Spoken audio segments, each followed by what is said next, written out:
Welcome to the InfoWars Nightly News. I'm David Knight. It's Friday, May 12th, 2017. Here are top stories.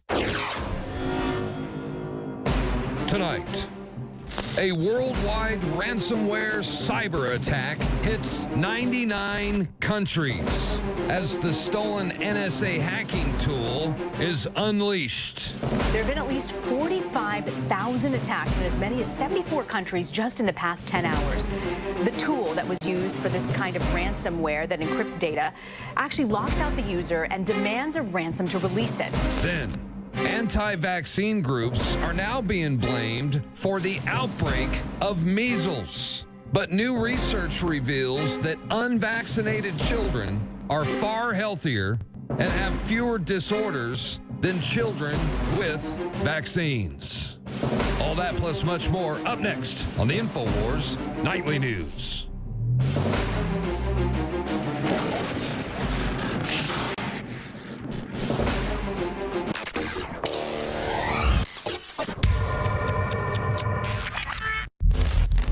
The reason InfoWars Life has 5-star ratings on major third-party sites is because I want products I'm going to use for my family. I take this, my family takes this, and then it funds the operation with the most hardcore, truthful information you're going to find anywhere. So what you find in our news is the same thing you find in our products at InfoWarsLife.com. If I ever forget to take them, I have a noticeable difference. I don't feel good. The nascent iodine is one of the ones that was life-changing for me. Yeah, I actually have just run out of my super female. I had a few bottles at my house, and I've been taking it again, hitting the gym once again.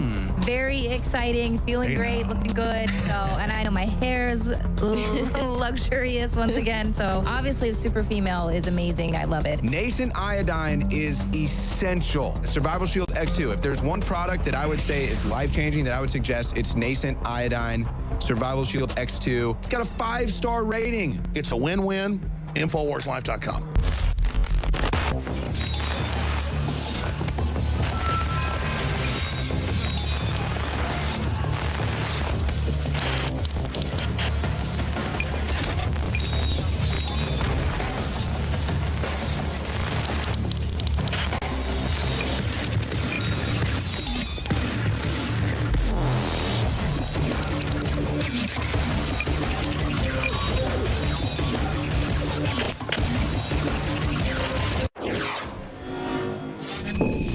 Tonight, we're going to take a look at some virus outbreaks, both actual virus outbreaks and cyber virus outbreaks. And of course, it's also interesting to see who's being blamed for these. Whistleblowers and the usual suspects, those who don't like vaccines or have questions about their safety and efficacy. Let's take a look first at the cyber outbreak. And this, of course, is ransomware that has hit 74 different countries in the past 10 hours.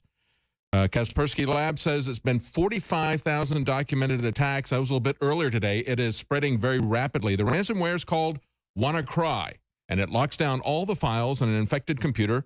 It asks the computer's administrator to pay in order to get control of the files again. If you don't pay immediately, and they want $300 just for the first few hours, they give you like 6 hours to pay. If you don't pay that $300, then it starts to go up. And they say most people appear to have paid this $300 in the first few hours, but maybe some of the people who didn't are the National Health Service in the UK. 16 NHS organizations in the UK have been hit. Some of them are hospitals, and they've canceled outpatient appointments. And get this, emergency departments. So we've all seen the people who've criticized our healthcare system here in the United States saying it's too commercialized, it's too greedy. You walk into a hospital, and it's true.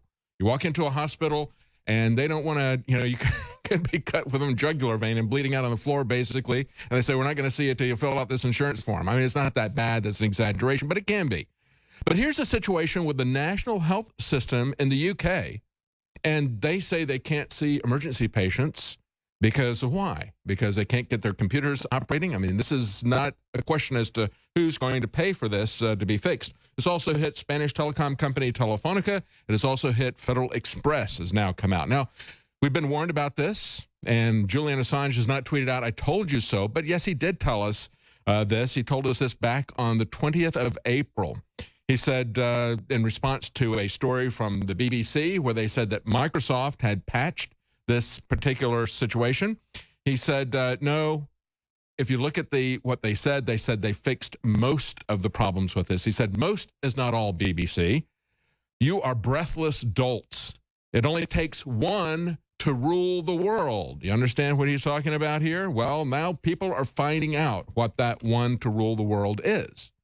Now, this was something that was part of a hacking tool that has been released. First, it came out last year from a group called Shadow Brokers. They have periodically released documents that were apparently stolen from the NSA for a little over a year. When they first appeared, they tried to auction off this set of tools. Nobody took them up on it. So they released a few of these things, but they gave up basically in January. Okay, but then in April, as an alleged protest against Donald Trump, they say, becoming too much of a centrist and abandoning the far right, this is according to The Hill, the brokers released its largest set of documents, including a series of Windows tools, evidence that the NSA had hacked a Middle Eastern network of financial institutions. So when I look at the way this is being spun by a political site like The Hill, they are pushing this out there. I think what they're trying to do is get the establishment, who is already angry about Vault 7, to attack WikiLeaks. But we have to understand that it was WikiLeaks who warned us about this. And, of course, other people as well. I've had cybersecurity experts on Twitter telling me that they were threatened to be banned on social media. They were threatened with lawsuits because they pointed out that when Microsoft released some of these patches, that the patches didn't really fix anything. That's their specialty. Their field is cybersecurity. They said they didn't really fix anything, and they pointed that out, and they got threatened with lawsuits. And they didn't even say that they had fixed everything. But that's the narrative that's coming out now. And, of course, when we look at Vault 7, make sure, and this is very important because the CIA is going to try to conflate this with what Shadow Brokers did. What Shadow Brokers did was release the actual tools. What WikiLeaks did with Vault 7 was release the user manuals, if you will. They were showing people about the different systems. We've told you for years here at InfoWars that people can use your monitor to spy on you. And, of course, we saw pictures of Zuckerberg with tape over his monitor. It's not just Alex Jones who's doing it anymore. Anybody who really understands what's going on is doing it. We told you that, but it was important for the public to actually see the documents. And so we had Weeping Angel that was part of Vault 7. And they told people that, yes, with certain television sets, they can turn the sets on and they can watch you, they can record you, and so forth. It was important for you to see the documents that prove that this is being done with specific television sets like Samsung. But it did not release the actual code for any of these exploits. And that's a very important distinction. WikiLeaks is doing people a public service. Now, when they released this, they told people, they said, look, we've got a lot of individuals. They named Google. They named, I believe, Microsoft. They said they don't seem to be interested in fixing these exploits. They said there are other companies like Cisco who have interacted with us. They want to know what we know. They want to fix this before any damage is done. But they said there are other corporations, and they typically have big contracts with the U.S. government who are not interested in fixing these exploits. As a matter of fact, Julian Assange said, we're going to publish a list of the companies that are not interested in fixing this, that are not doing this, because we understand that they want to keep this open.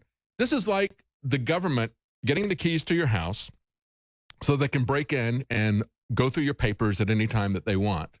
Keys that can be replicated and distributed very easily throughout the world, not just that they keep them on a particular ring. And, of course, when we talked about these different issues with John McAfee, he said, you don't want them to have these keys. You don't want them to have the key to get into the Apple iPhone. Remember the San Bernardino terrorist event? And the government said, we want the keys to Apple so that we can go in, Apple phone, so we can go in and get this information at any time. McAfee said at the time, if we give you the keys, you will lose them. And everyone will have them, and they'll do a lot of damage. And so now we see what's happening. We see what's happening in hospitals. And there's far worse damage that could be done in hospitals. We won't go into that. Just use your imagination. If they were really malicious, they could do a lot more in terms of medical devices and other things. But this is the problem that we've seen all along. Our government that tells us that they're destroying our legal protections, that they're destroying our privacy, say they are doing it for our safety and security. And yet what they do, and we see this with this particular incident, what they do is they leave us vulnerable to criminals. Aaron Schwartz pointed out that our government funds and creates virtually all the exploits. And they were trying to pass CISPA, and he pushed against CISPA. Interestingly enough, one of the names that was floated yesterday by Bloomberg was Mike Rogers, saying that he would be the replacement for FBI Director Comey. We do not want the guy who pushed relentlessly and eventually got it passed, who got CISPA pushed through so that the government could get information from the corporations who collect all that information from spying on you. We don't want to have him in charge of the FBI, do we really? The person who pushed for domestic surveillance, the person who said about NSA surveillance, it's not a violation of your privacy if you don't know that they're spying on you. That's the mindset of Mike Rogers, the guy who's being put out there as a replacement for Director Comey, who has been fired. But when we look at what's going on here with WikiLeaks, it's very important to understand that they've only put out PDF documentation for the CIA hacking tools, not the actual malware, not the exploits. They have been very careful to do that. They want to inform the public. That's why they are doing the public a service.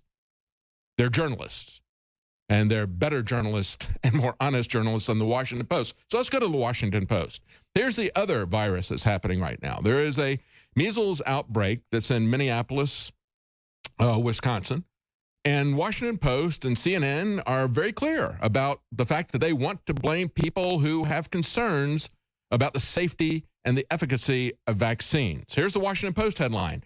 Anti-vaccine activists spark a state's worst measles outbreak in decades. There you go, right there. And, of course, every one of these articles ties it back to Dr. Andrew Wakefield, who we've interviewed here on InfoWars multiple times, who was one person who actually did a study looking at the correlation of autism with vaccines, something the CDC does not like to do. And we'll tell you more about that in a minute. But take a look at this CNN headline. Anti-vaccine groups blamed in Minnesota measles outbreak. Yeah, it's CNN who is blaming them.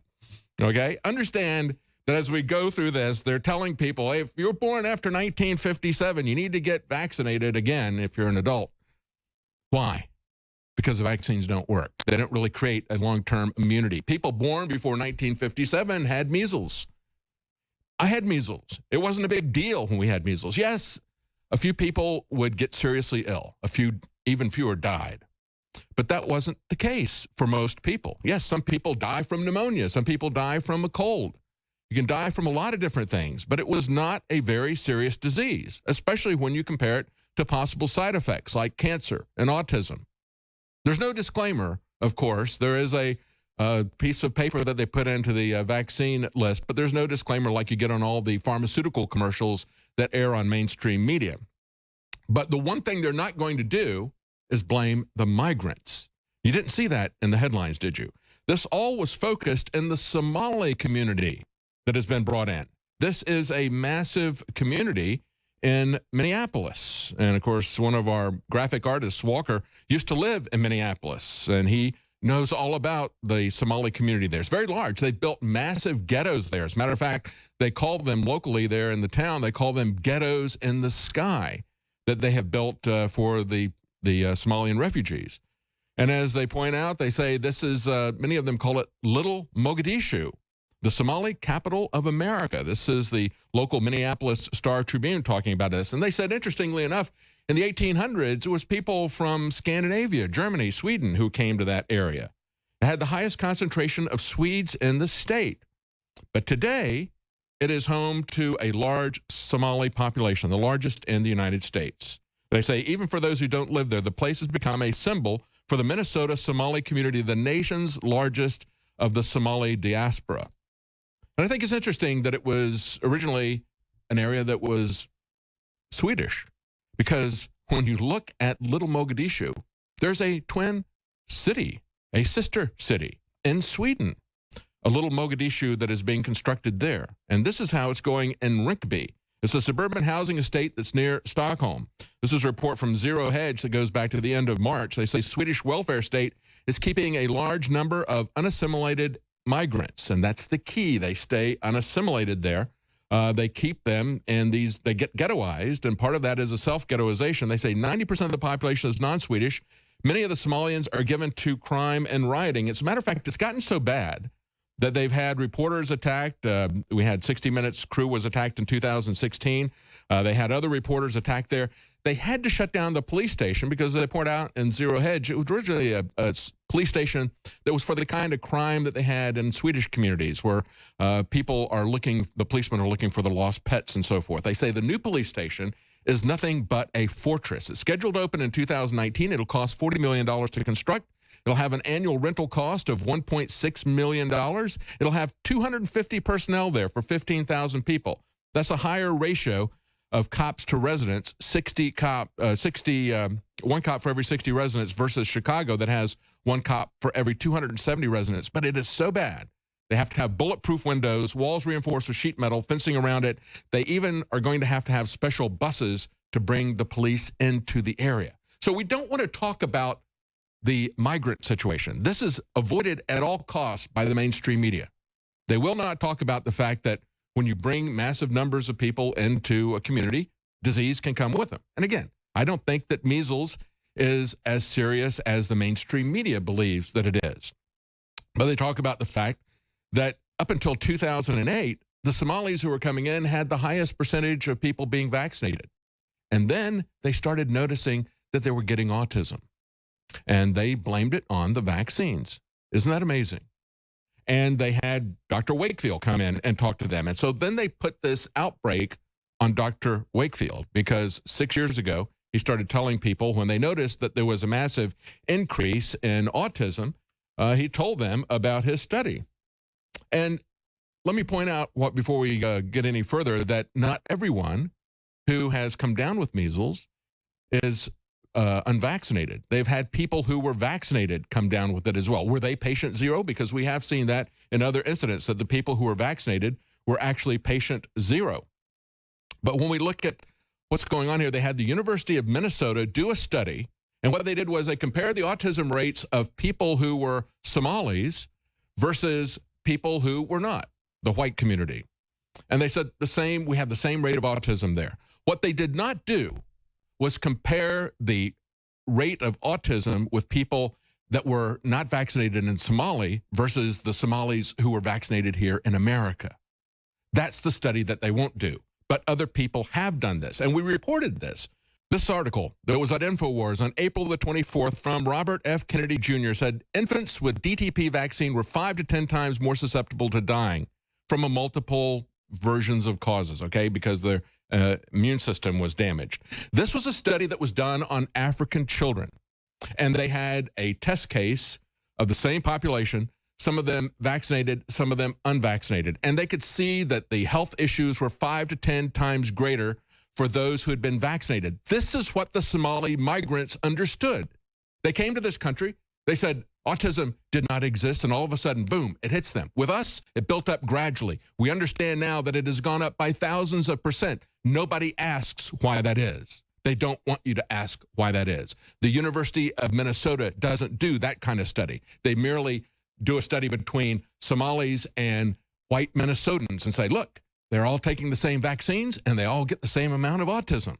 What a surprise. That is the reality. Take a look at the articles that we put on InfoWars just the last couple of days. Unvaccinated children, far healthier, have fewer disorders. Very large article. Do your own research. We'll be right back.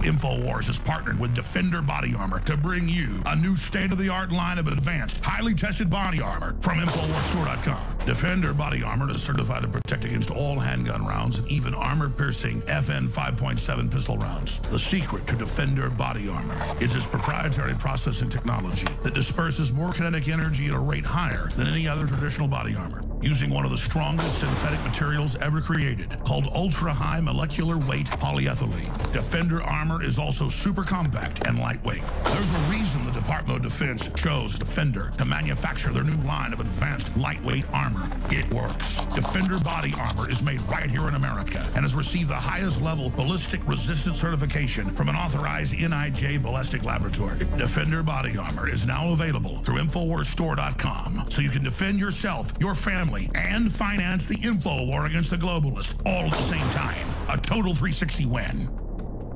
You provided Alex with the caveman? Well, so we've been formulating this stuff for a while, and we've been getting these different flavors, and, I don't know about this one, and so I've been taking that stuff, and I'm an old man, I'm 42, I work out 5 times a week, if not more. I hear you're okay in jujitsu. That's what I hear. That's what I hear. No, I'm not. I'm terrible. I'm terrible. But the point is that I have a lot of aches and shoulders, and you know, there's weird joint stuff that I've had issues with for years.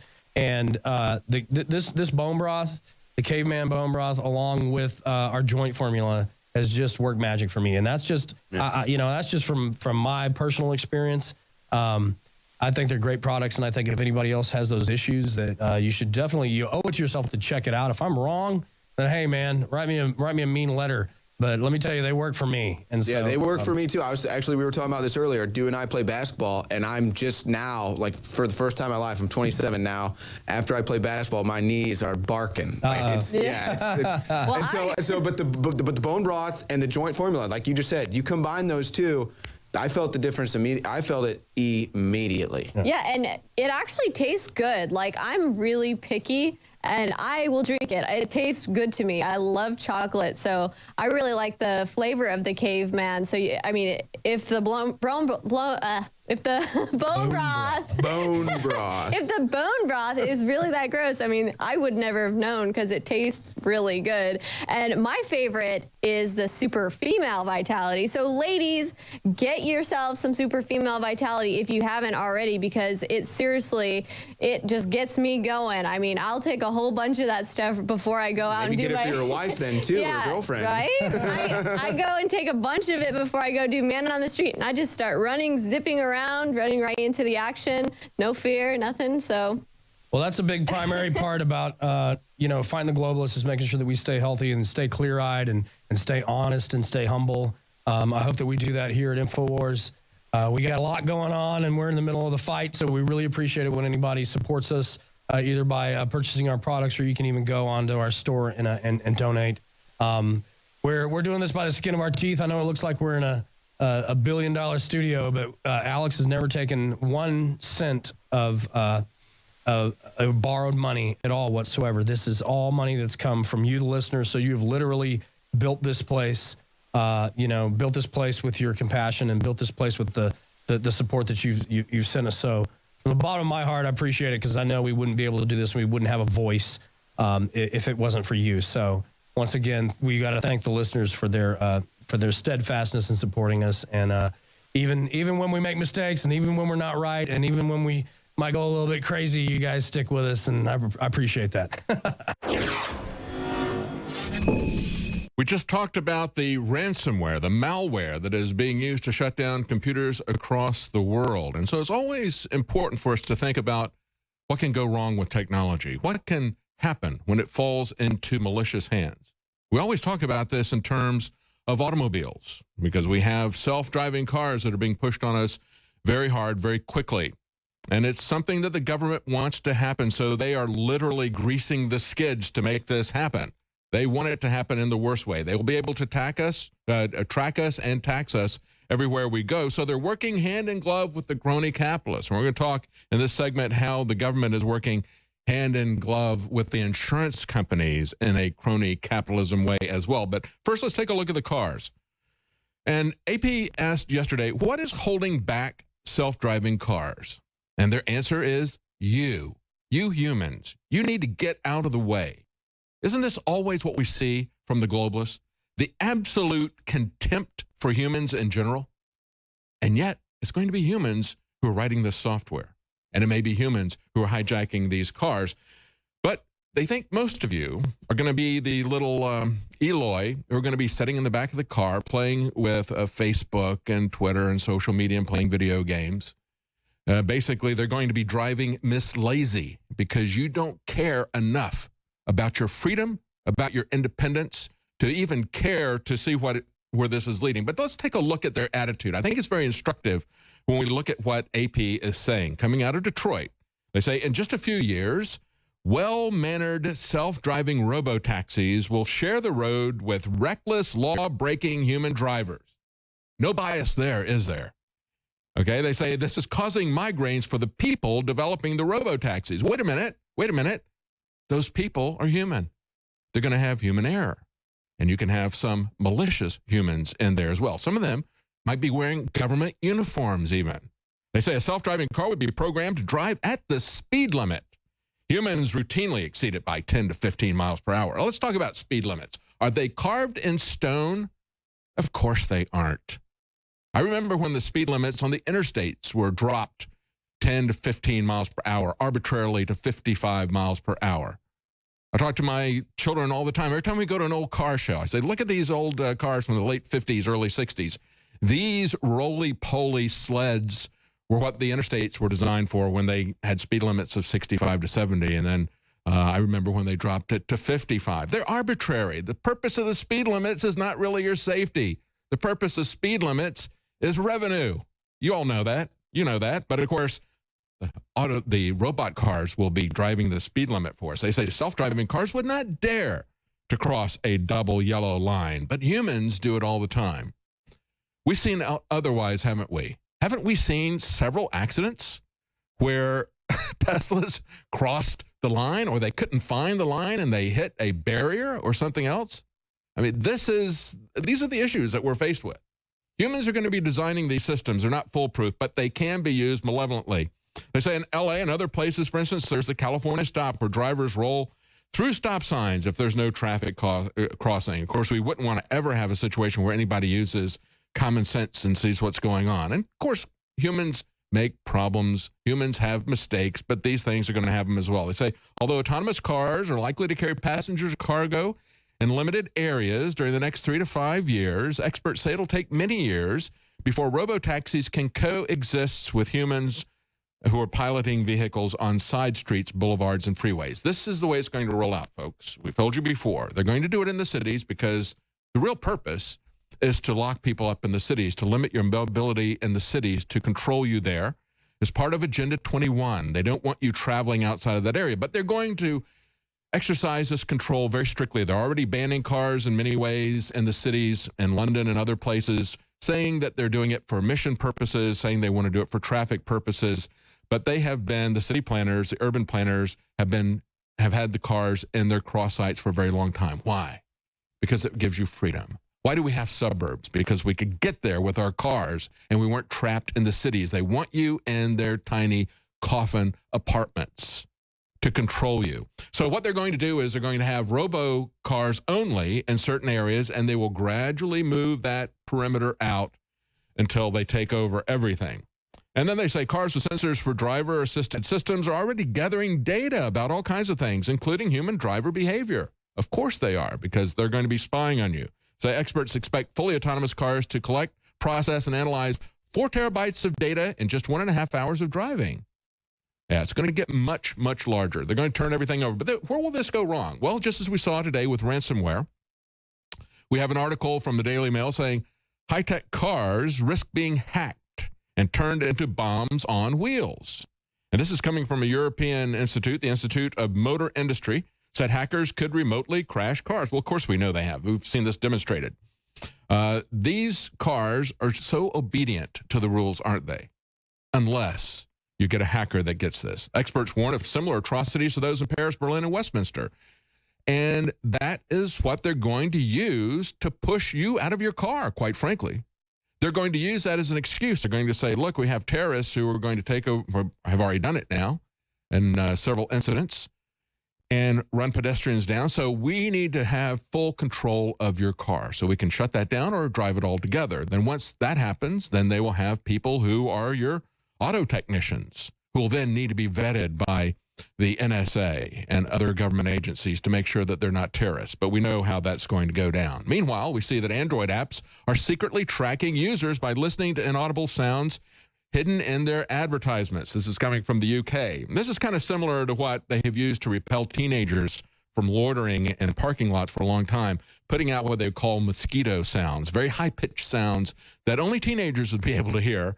Be very annoying to them, but their adult audience, so they wanted to stick around, would not run away. That was, I guess, preferable to using Barry Manilow, which had been also tried in certain areas. They played Barry Manilow, and the teenagers would flee, and they would get the older audience. But what they're doing now in certain apps, and these are apps that are being put out by companies like McDonald's and Krispy Kreme, they are embedding sounds that you cannot hear so that they can coordinate following what you do. And they say this technique can even be used to de-anonymize Tor users. Let me repeat that for all of you out there, because Tor is a very effective tool for people who are trying to keep their privacy. This technique can even be used to de-anonymize Tor users. It is a constant back and forth war to keep our privacy. And they say this is leaving open doors for advertisers to use this. It only works at the moment, they say, when these particular apps are running. But of course, how is the government using it? Well, we know that the government has probably already got these types of things embedded in your computers. And when we look at our cars and how they're going to be using and tracking this information about how we drive, because that'll be the first thing that they will do. They'll put these black boxes to record everything about how you drive. They'll base your insurance rates on that to drive you off of the road as a human driver, to make it unaffordable. We already see a bill being introduced in New York to let police scan your cell phone after a crash. And what they would do is they call this a textalyzer, like a breathalyzer. They would be able to pull this over, use software to detect whether or not you have been swiping or typing. I say, don't worry, we won't be able to read any of your personal content. Yeah, right. And of course, this is being pushed by someone who is now an advocate against distracted driving. He lost his 19-year-old son, Evan, 6 years ago. So now he is doing this to give meaning to his life. And I have to say, I have seen this so many times. I'm sorry that he lost his child. I know that this can be a hazard. But please stop doing this, folks. If you have a child who dies in a bathtub, please don't try to ban bathtubs for the rest of us. That's what we're saying about measles. Things happen in life. You can never be fully safe. You can't make the world fireproof. You can't make it accident-proof.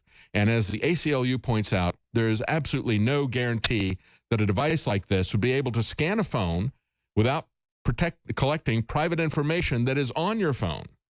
And there's no way, of course, that they can also ensure accuracy. This may give them a false positive, saying that you were actually texting on your phone when in reality you were not. Now, the brief amount of time that we've got, and we'll cover this when we come back, they have the Senate is now saying that they think they might be able to do something with Obamacare in August. Did they not know that we wanted something done with Obamacare? We had an election where we gave the House a majority to fix Obamacare. Then we gave the Republicans a majority in the Senate to fix Obamacare. Then we elected a president to fix Obamacare. Then they passed a bill in the House to fix Obamacare. And now the Senate says, we should take a look at something to fix Obamacare. But we're not going to use what the House has.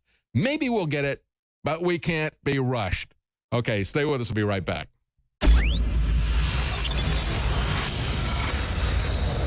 Electrify your day with Secret 12. It's like lightning in a bottle. We all have days in which we just can't seem to perform at the level we'd like to. InfoWars Life Secret 12 is designed to naturally energize your body and mind with 2 great tasting and super high quality forms of vitamin B12. Proper vitamin and nutrient intake is essential to keep your body functioning at optimum levels. The reality is, it's hard to take in the proper amount of vitamins we need each day with our modern diets. Secret 12 by InfoWars Life is an easy way to naturally upgrade your vitamin B12 intake and support your body's natural systems. It pairs 2 forms of vitamin B12 into one explosive formula. Vitamin B12 supports healthy energy levels through red blood cell formation and aiding in the body's natural processes, but it also assists with many other functions of the body. Electrify your mind and body and take your health to the next level. Experience the power of Secret 12 at InfoWarsLife.com. That's InfoWarsLife.com.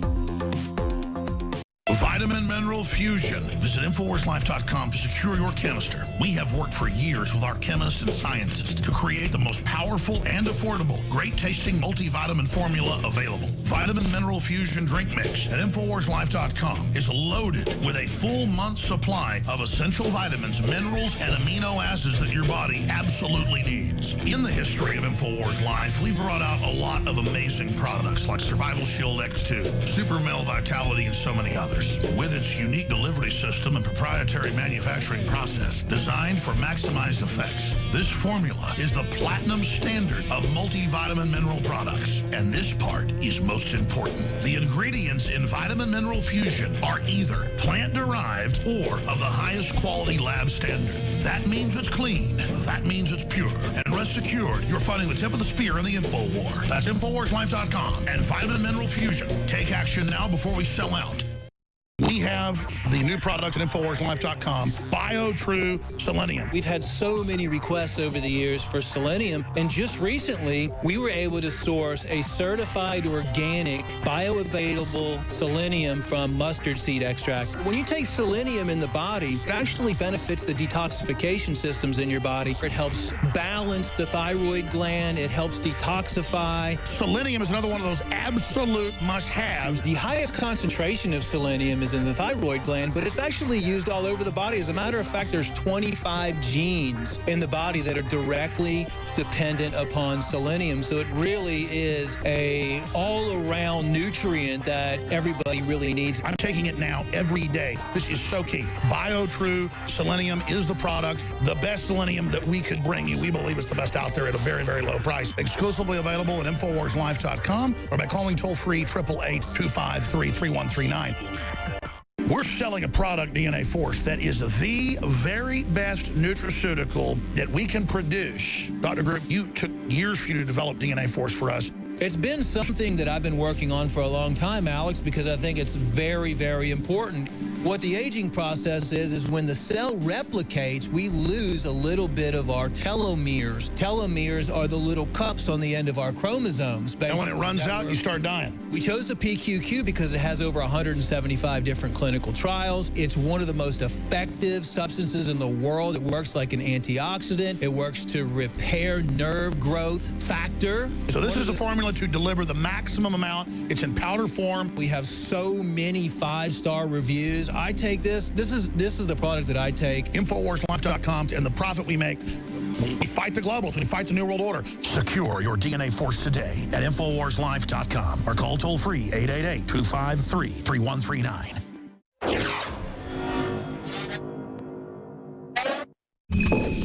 We are now joined by Omar Navarro, who is running against Maxine Waters in California. And Omar, boy, you have got to love the public image that Maxine Waters has been presenting herself as of late.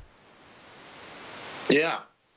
You know, my name's Omar Navarro. I'm running for Congress in the 43rd Congressional District. I'm glad to be back here today. Thank you, Owen, for having me on and for your support. You guys have been doing a good job of getting my name out there. I'm very thankful for what you guys are doing. I'm also thankful for a lot of other people, like my other friends from the Red Elephants. They're helping out also. They're getting my name out there, and it's helping out in a big way. Well, while you're actually campaigning right now, which, by the way, folks, if you're trying to drain the swamp and you want to run against one of these swamp creatures, Omar Navarro's campaign is paving the way right now, folks. You're doing a great job. While you're out campaigning, while you're out meeting with people in your district, actually trying to work for the people, find out what they want, Maxine Waters is on the Hill doing interviews. She's wasting her time on Washington, looking into Russian collusion. I mean, I'm sitting here and I'm thinking that she is handing this to you, Omar, but you're still working your tail off. Yeah, you have to go out to the community. You have to show people that you care. If you're not going out there and you're not interacting with individuals, you're not walking, you're not going to get that hand-in-hand interaction with them. You have to understand what's going on in the issues in the different parts of the district. I mean, in my district, you have a city called Westmont. Westmont has one of the biggest homicide rates in the country. That's concerning to me. It should be concerning to anybody who lives there. People don't want crime in their communities. They don't want to go into a park where you see a bunch of gang members and hardcore gangbangers. You don't want to go there. You want to go into a safe park. You want to go into a safe community. You're going to stay in your home, and then you're going to go to communities that are better because your community is not doing too good. So my whole goal is to make communities safer, make communities better, cleaner, and make sure that we're doing the job and getting the job done, and not making sure that we're wasting taxpayer money on inefficiencies. And you're actually putting in the groundwork right now. If you follow Omar on Twitter, Press GOP, you can see how he's going and meeting with these people and campaigning right now for the district, actually the people in the district, because that's who he's concerned about. And you told me, you said, hey, look, Owen, we got a serious issue in this district. You know, we've got violence and we've got poverty. I want to talk about this. I want to raise these issues. You know, Maxine Waters is in the spotlight every day. I haven't heard her mention that once. Yeah, I mean, there's serious concerns in the district. I mean, there's a lot of concerns that are going on currently right now. You have a lot of things that haven't been taken care of in years. You have also the effects of the broken windows theory, when you throw trash on the ground and the trash falls and people start throwing more trash and communities become broken. because of people not caring about the communities. But you have to have leaders that are in communities that inspire people to care about the community. And when you don't live in a district that you represent, it's very hard to do that. I live in my district that I represent, and I'm doing everything I can to reach out to voters, to talk to people, to educate people, to engage in their communities, to get involved. I'm a traffic commissioner in the city of Torrance. I'm involved with traffic issues, but I'm helping out in whatever way I can. I'm serving my community, and that's what we got to do. We got to have people that are proactive and not just talking about it. Well, Omar, I don't even know if you realize how effective that you've been lately, and I think that the proof is in the fact that you can see all the funding that's coming into Maxine Waters right now. I mean, it's unbelievable. She's getting more funds. They're obviously planning on running her again. They haven't made any statements against that, and they're propping her up. They're propping her up as millennial anti-Maxine, the hero of the left, when she's done nothing for her district at all. It must frustrate you, Omar, being from the district, working in the district, and having a complete lack of representation there. Well, Maxine Waters calls herself a millennial candidate, and she also calls herself a millennial. Well, first of all, I'm a real millennial. Maxine Waters is not a millennial candidate, because if you see some of the events that I've gone to, I have an extreme amount of support from millennials. So who really is the millennial candidate here? People are not talking about this campaign. People need to put this campaign out there. We need to put it out there. We need to make it go viral. People need to realize that there's someone out there who is challenging Maxine Waters. And the person that's challenging Maxine Waters is going to go out there and take action. I'm taking action. I'm here, and I'm doing it daily. We're supporting the president and what he's doing in his policies. We have to make sure that we are working with the administration in order to get the job done. Working against the administration is not going to get the job done. We have to get the job done. And we have to fix a lot of things that are happening right now in my district. Toyota is leaving to Olean, Texas. That's not a great thing. It's leaving the state of California. A lot of businesses are leaving the state of California. Everybody else is doing great, but the state of California is failing. It's time for us to win, and we're going to win. Because I know we're going to win, because I'm doing everything I can to make sure that we're winning in the state of California. We're making California great again. Yeah, and the budget deficit just came out for the state of California. It just gets worse and worse. Nobody wants to address that. I'm not even kidding, Omar. Hearing you say that literally gave me chills, folks. Listen, Omar it's not about Omar's campaign. It's not about just beating Maxine Waters. It's about Omar is paving the way. Omar is showing the path right now to anybody who wants to go up against an establishment politician. Omar's doing it the right way. He's in the district. He's talking to the constituents. He's from the district. So it's not just about getting Omar in because, hey, I'm a millennial. I support you. I like your campaign. It's about taking Omar's example and showing that to the rest of the people in America that, hey, this is how you defeat the swamp creatures. This is how you drain the swamp. And I salute you, Omar. I wish that I could run for office. So many times I watch The Hill and I'm just thinking, my goodness, I have to run for office. But you're a better guy than me. I don't want to go through that. I don't want to go through the scrutiny. I don't want to go through the media. I don't want to have to deal with whatever it is people like Maxine are going to try to throw at me. And I'm just curious. I think they're really scared of you, Omar. I really do. I think what you're doing is amazing. Have you started to receive any of that backlash? Have you started to have it be palpable that they're scared of you, that they want to stop you? Yeah, you know, the last time I ran against Maxine Waters, I was one of the first candidates that actually put up yard signs in 33 years. And that was surprising for a lot of people. They saw yard signs, someone actually campaigning against Maxine. Some of my yard signs were taken down. I would put them up along with a lot of our team. And a lot of the yard signs were taken overnight, and then we had to go back out and put more. It was an interesting campaign, but we've learned a lot from that one campaign, and we did very well. We got 30% of the vote and a 14% registration of Republicans in the district.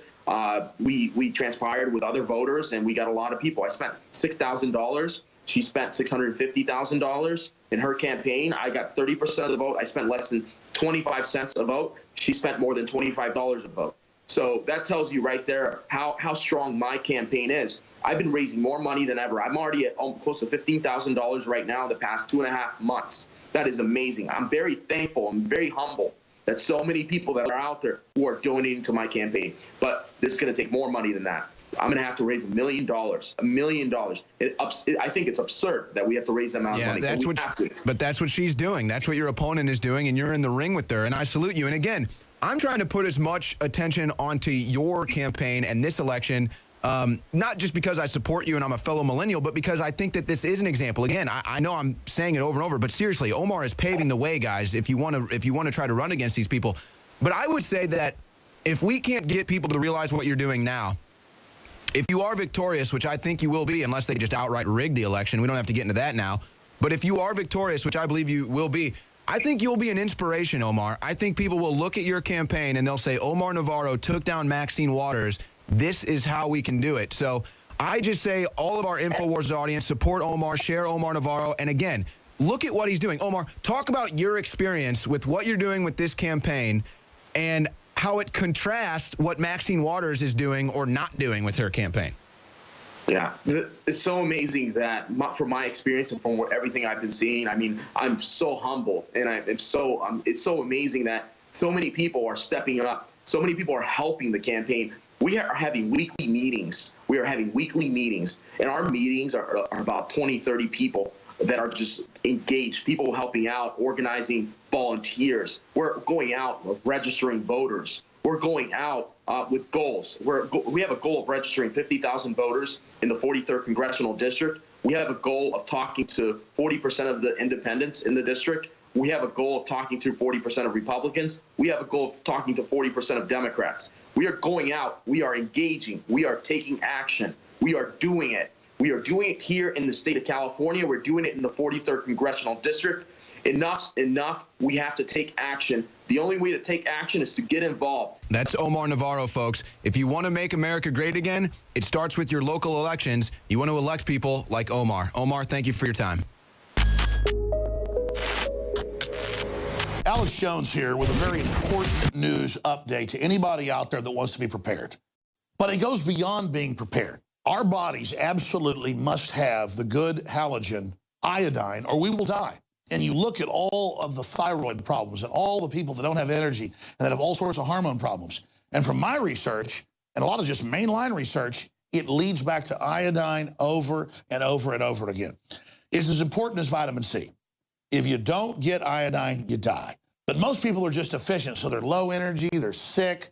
You got to have iodine in your body so that your body can produce the hormones you need. It is the base to so many things. And since I got into iodine 4 years ago, we've helped change the entire paradigm by developing and bringing to the public deep earth crystals from 7,000 to 12,000 feet of the purest iodine available. Other iodine comes from the ocean or from other byproducts of chemical facilities, and it's tainted. It's bound. It's not absorbable. I tried it. And I had incredible effects even with dirty iodine because the body needs it. When you don't have iodine, it absorbs the chlorine, the fluoride, and all these other bad halogens. Do yourself and your family a favor and check out the importance of iodine for yourself. I think you're going to be blown away. And whenever you do, support the broadcast and get a bottle of Survival Shield Nascent Iodine X2. Also consult your physician because if you've been deficient in it or have other issues, it can have some dramatic effects. As for me and most folks I talk to, it's been a game changer in the positive column, but still consult your physician because iodine is no joke. It's a key building block of the body. And if you haven't had it for a long time and suddenly have it, some folks say they've experienced things like a detoxing effect and things like that. You've got to have vitamin C. You've got to have iodine to live. You got to have water to live. Iodine is key. You must have it, but consult your physician first before you get powerful Survival Shield Nascent Iodine X2 at InfoWarsLife.com or call toll free. We can answer your questions. 888-253-3139.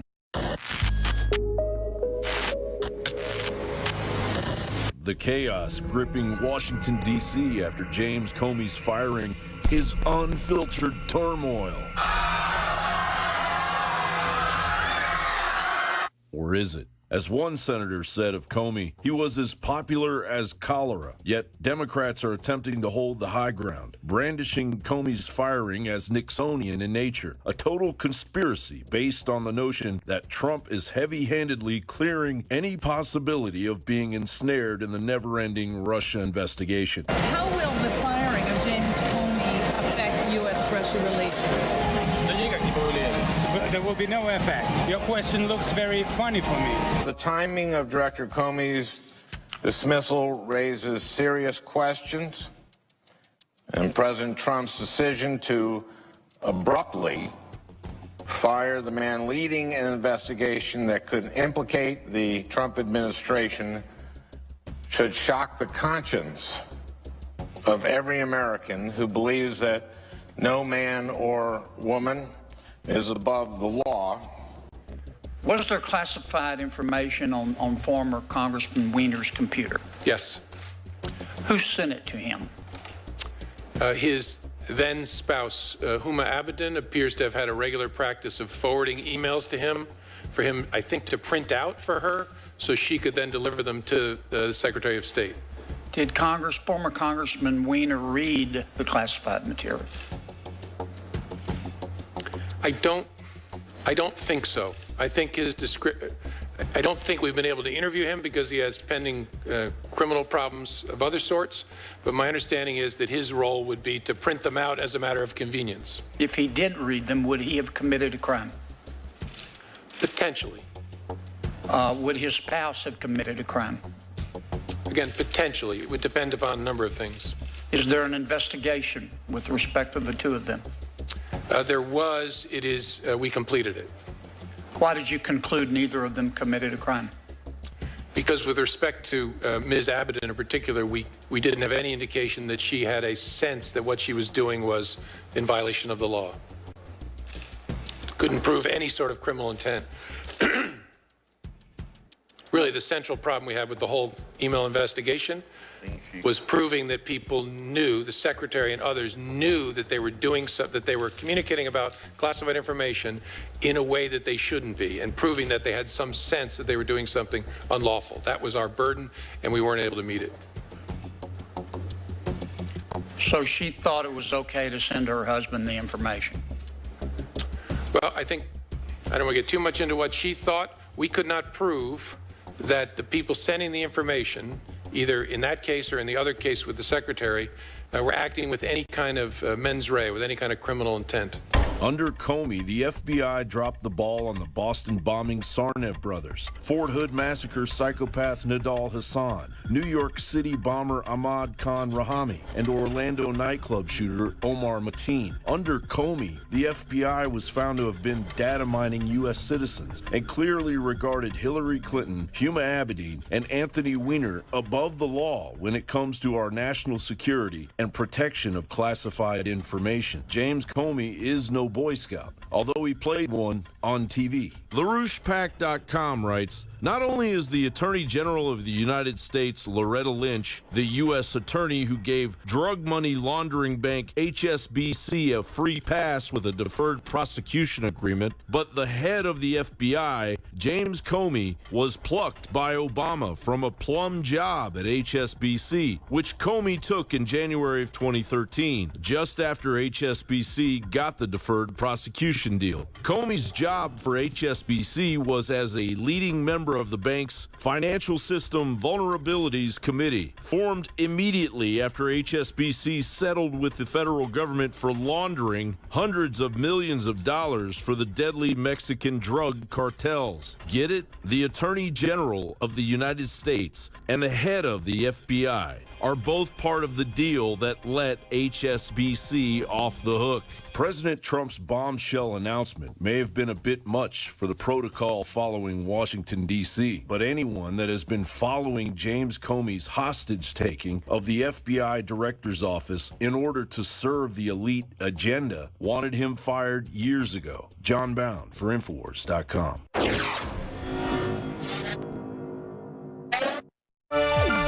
Now, as I said earlier, the Senate has decided that maybe they should start looking at Obamacare, but they don't think they're going to have anything in August. Meanwhile, we have Aetna leaving the last of its Obamacare markets. Remember, it was just a month or so ago that we had Humana and Aetna planning to do a merger, and both of them were losing massive amounts of money in Obamacare.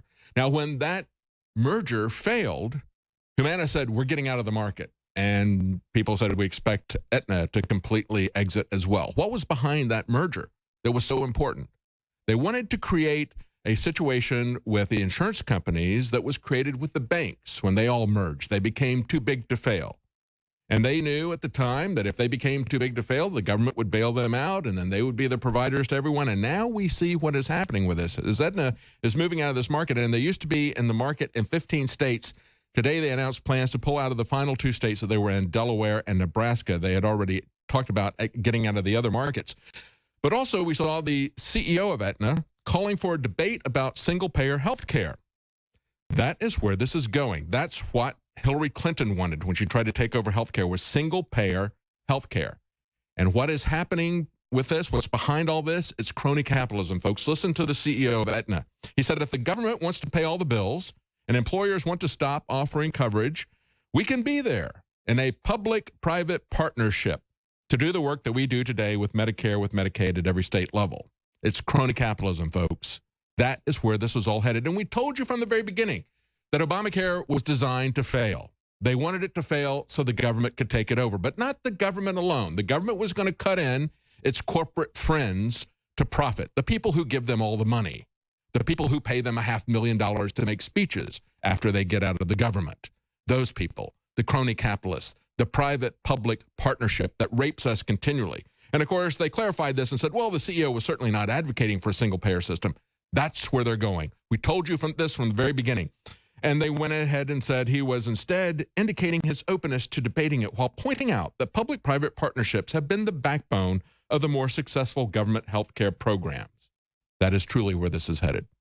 And as we look at what's happened this last week with the firing of James Comey, and I think it's kind of interesting because the news articles have pointed out that it's not really something that the public is as interested in as the media and the politicians are interested. You know, Rush Limbaugh said earlier in the week, he said, this was not a coup. Nobody replaced the president.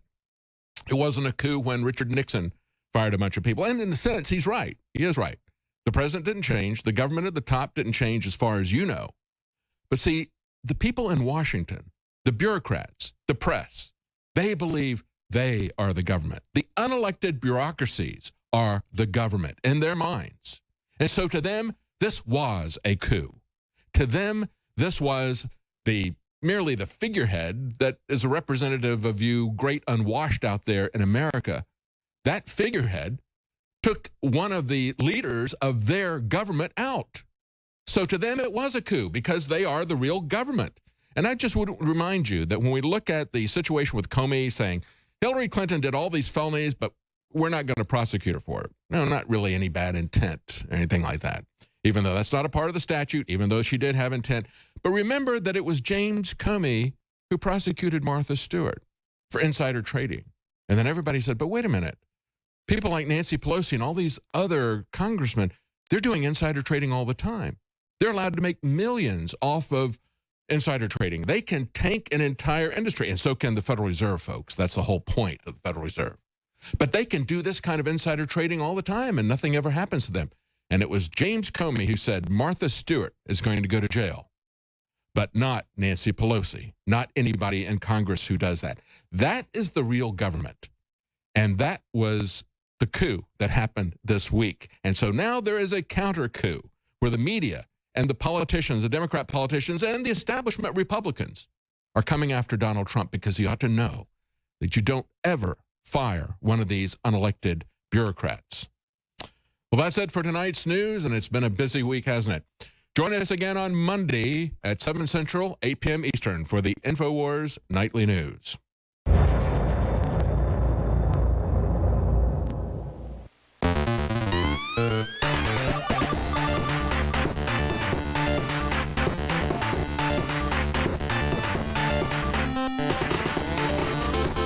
I am very proud to announce the introduction of the highest quality InfoWars Biome Defense Probiotic. We wanted to come out with the largest spectrum of high quality known probiotics that have been proven to improve overall digestion and health and detoxification in the body. Biome Defense is an exclusive blend of 50 billion live and active cultures from over 23 different probiotic strains that are known to support digestion and intestinal function. Our researchers are confident that we have been able to develop what will be the leading probiotic on the market. Secure your biome defense in ultra strength or regular strength at InfoWarsLife.com today and get started supporting your digestive system naturally. We've been testing this formula for years, but this is the limited first run to the public, so please take advantage of it today. Support your own health and support the InfoWar.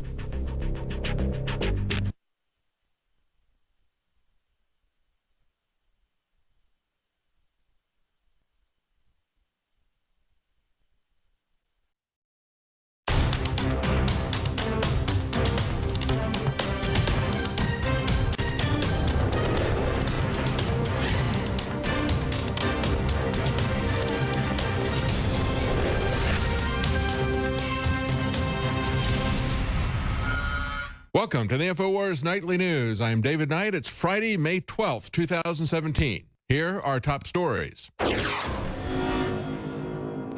Tonight, a worldwide ransomware cyber attack hits 99 countries as the stolen NSA hacking tool is unleashed. There have been at least 45,000 attacks in as many as 74 countries just in the past 10 hours.